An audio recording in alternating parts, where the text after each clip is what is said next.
The Japan rate decision. What happened with it? What's going to happen next? I'm going to cover all that. I'm also going to talk about some important information coming up on Deribit about options expiries coming in for crypto and the stock exchange. This is the Crypto Morning Report. Make sure that if you guys are interested in joining a trading and investing community focused on crypto, look no further than the link down in the description for the Tim Warren Trading Group. Let's go ahead and get started here with the morning sentiment. Go through the crypto morning news. Options expiries are now in focus. We have a 16 out of 100 extreme fear for the fear and greed, and a 25 basis point cut in January is now 25% likely. So major focuses, the Bank of Japan went ahead and they raised the rates and the yen tumbled. More than likely, we haven't seen the stock market react too strongly quite yet. We'll check on that and see how that's going. But this was likely mostly priced in, right? There was a long lead time that the market knew that the bank was going to go ahead and raise the rates. And there was the press conference as well. And the governor, you could think of him as the Chairman Powell of the Bank of Japan, that Governor Uda, how you pronounce it, basically said that they're open to raising rates in the future, but they're going to be data driven. So very similar to what we've seen Jerome Powell, the kind of stance that he takes, kind of playing the middle of the line, not going to hint at what comes next. My prediction is that the Bank of Japan tries to hike again, but they don't. That they kind of anticipate hiking again, but they end up pausing through the rest of 2026. That's my prediction. We'll see what ends up happening. It's going to depend on Japanese inflation and unemployment, but that's mainly the wrap up of the big news of this week. Everything was kind of centered around U.S. inflation and the Japanese carry trade unwind. So we'll see now just how that plays throughout the markets. But there's a new FUD in town, and maybe it should be taken seriously, maybe not. Let's keep moving through here. I'm going to talk about that in just a second. Meanwhile, my White House says the Clarity Act will get markup in January before the Senate vote. And now we get to the expiry section here. 26th of December, on that date, 23.56 billion in Bitcoin options and 3.78 billion in options will expire. Okay, so that is a large number of options that will expire. I'm going to show you just a second on this chart what that means. But it's not just crypto that has big expiries. In fact, today the stock market has something called the triple witching. These things can become very overinflated. My prediction that the largest market options expiry happens between 3 and 4 p.m. Today. My prediction on that one is that it's not going to be a complete nothing burger. I think there'll be volatility, but ultimately these options expiries are not built to dump or pump the markets. They're really kind of a release of the markets after the expiries happen, right? I'll explain more about that in just a second on the crypto and the stock market side. Bullish vibes. We did get one bullish vibe headline. We had a different one in there earlier, but that headline was actually an old headline, so I removed it. But here we go. Senate confirms pro-crypto Michael Selig as the new CFTC chairman. Now, this is a little bit of a humdrum, little bit of a Manila type of headline here, but this is significant, right? Because Michael Selig is pro-crypto. He does not see crypto as securities. And that is about all you need to know. So, he's going to be kind of the Paul Atkins of the CFTC, and we're going to move on because you probably don't care about American regulators. Looking ahead, we still have the FOMC minutes, going to have the final word in December. And then January 15th, the MSCI decision on MSTR inclusion is still coming up. We're keeping that in mind with our investment bags and with our trading. Supreme Court rules on tariffs. No date on that quite yet, but that is still something we're keeping in mind. Asia closed decidedly green with the Japanese leading the way. The Japanese stock market up 1%, and Hong Kong and the Shanghai Composite up 0.7%, 0.75, and 0.36% respectively. So that is positive. Asia's continuing to buy the stocks. Now, is that because they're pouring out of bonds because the rates are going higher. It just depends. I guess I should say they're pouring out of bonds causing the rates to go higher, not because of the rates going higher. Make sure we get that right. All right. So we are on the other side of the Bank of Japan event. Of course, the markets will go ahead and continue to price in what was said by the Bank of Japan governor. And that's going to take some time. But it's my belief that most of the dynamics that we saw around the Bank of Japan event are now priced in, and they now the market is going to try to figure out, okay, well, what the heck is next? This is how Total One responded to last night's event. Okay, just to kind of tee off on this and kind of put a nice bow on it for you all. This is the 5-minute chart. I very rarely show the 5-minute chart, but as you can see here, this white line that is just right here. This is around when the Bank of Japan governor gave his speech, and as you can see, this is what happened to crypto. Had a nice leg up, and has since been kind of creeping to the upside ever so slightly. Now, I'm not going to give any kind of predictions or any kind of bias of which direction I think that price can go, because this is the 5-minute chart. It can go any direction. Zooming out more, you can see that there's been quite a bit of interesting price action. So right now, in a low volume environment, kind of like that we're in towards the end of the year, it's a little bit of a kind of playing in the dungeon, right? So I'm not going to try to speculate here on what's going to happen. If you are interested in the lower time frame price action, then you're in the best place.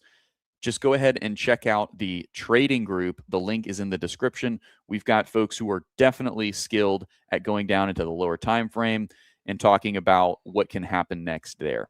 What I want to talk to you about is this Deribit situation. So I'm not going to go too much into exactly what options are and what expiries are, but what I want to draw your attention to, I'm going to take myself off the screen here, is this right here. This is the blue column is calls, the yellow column is puts, right? And as you'll notice, this is going. The x-axis is just time. The y-axis is open interest by expiry. I'm already losing some people, so I can feel you. Hang with me. I'm gonna land this.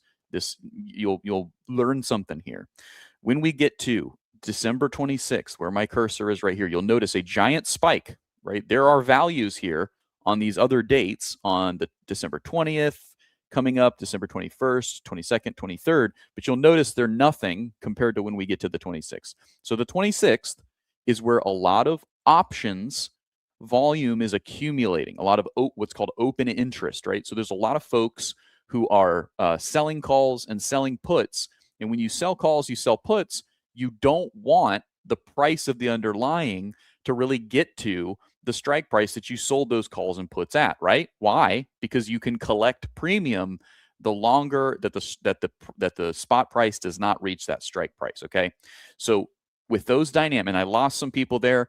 If you didn't understand that, just bear with me for a second. I'm gonna try to land it for everybody and simplify it. So if we go up to this part of the chart, the open interest by strike price, you can see here that this algorithmically comes to the conclusion that max pain is 96,000 for Bitcoin. Okay, for December 26th, I should say. So you see some big spikes here in calls, open interests here, and then you see a big spike here of put open interest. Okay, so what does that tell me, right?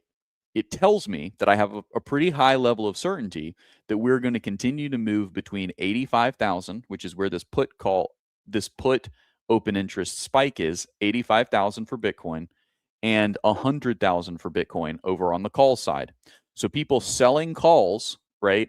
They want the price of Bitcoin to stay below 100, okay? So that they don't have to have an unfavorable outcome economically. They're able to collect premium and not have an unfavorable outcome. Whereas over here on the folks selling puts, they're fine as long as the price doesn't get under 85,000 per Bitcoin. Okay. Now there's all kinds of put contracts under here and call contracts here, but they're much smaller open interest size. Okay. For the 3 people who have hung with me and understood all that, you're good. Thank you so much. Maybe jump in the comments and help explain some of this stuff to folks. The point is is that Bitcoin is likely until the 26th of December to stay in between 85,000 and 100,000. Now, Taylor, what happens after that? That's the question, right? And so that's why I like to explain options expiries, that event, as a big magnet being removed from the market, right? Right now, there's a big magnet, right? Maybe I'll try to explain this right on the charts. Right now, there's a big open interest magnet. All of the options uh, dynamics are really trying to keep Bitcoin between 100,000 and 85,000. Okay. And so we're unlikely to leave that range, in my opinion, until the 26th of December, which we are fastly approaching. I'm here on the weekly chart, so it'll actually be more convenient for me to go down to the daily chart. And the 26th is right here, right? So until this period, I have quite a bit of reason to believe, right, with a high probability, high conviction rate, that we're just going to stick in this range. Okay. And that's what we're seeing right now. Bitcoin, this daily candle that we're seeing, is having a big candle to the upside after bouncing off 85, right? All the folks here that are selling puts, they don't want the price to come down and go below 85, because then they have an unfavorable outcome, right?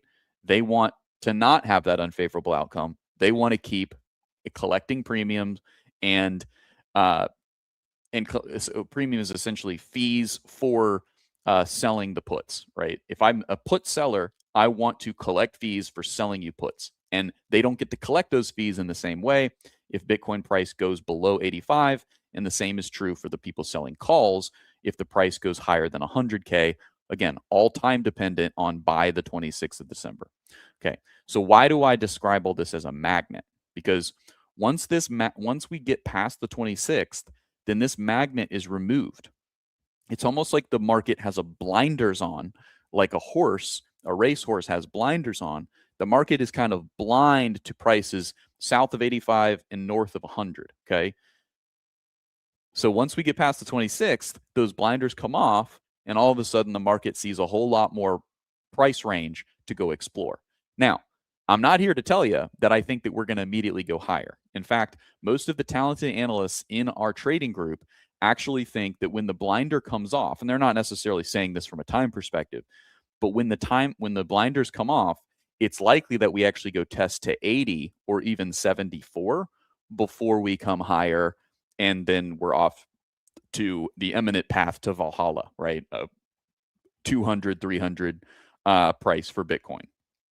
But considering we're towards the end of the year, right, and folks that have made a lot of money in the stock market are going to do something called tax loss harvesting, and they're going to harvest the losses that they've had in crypto, I don't see a very bullish finish to the end of 2025.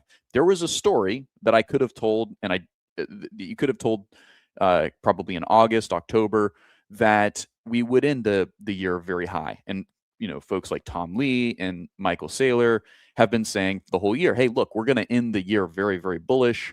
But we just didn't get there. And because the stock market did do so well, the Nasdaq and the S&P 500 did do so well, a lot of traders and investors are in a lot of profit. Okay. But then they look at their crypto bags and they say, "I'm not in profit there. If I go ahead and book some of those losses, I can use those losses to offset the profits and pay that I had in the stock market, and I can pay less in taxes." Okay. So it's for that reason that I don't think that we're going to see much bullish movement into the end of the year. Now, I say that, and if a big whale or a big group of whales want to, they can exploit that retail knowledge. So I'm not going to get into that 4D layer chess, but I open the door for you to kind of go explore that for yourself. All right, folks. So that's basically the news right now. If you're not focused on the options expiries, that's kind of a mistake in my opinion. That seems to be the biggest narrative moving price action at this point. And considering we're getting a very strong movement to the upside, a strong kind of bounce off of the support here, right at 85.2, right in that zone that put sellers don't want the price to go below. This is kind of makes a lot of sense, right? So I could expect until the 26th price to stay above 85 and below 100. and I continue to accumulate. If I'm with my investment side and from the trading side, I trade that range, right? I'm accumulating at 85, buying low, and anticipating selling high at 100. Okay. Is it that simple? I made it sound simple.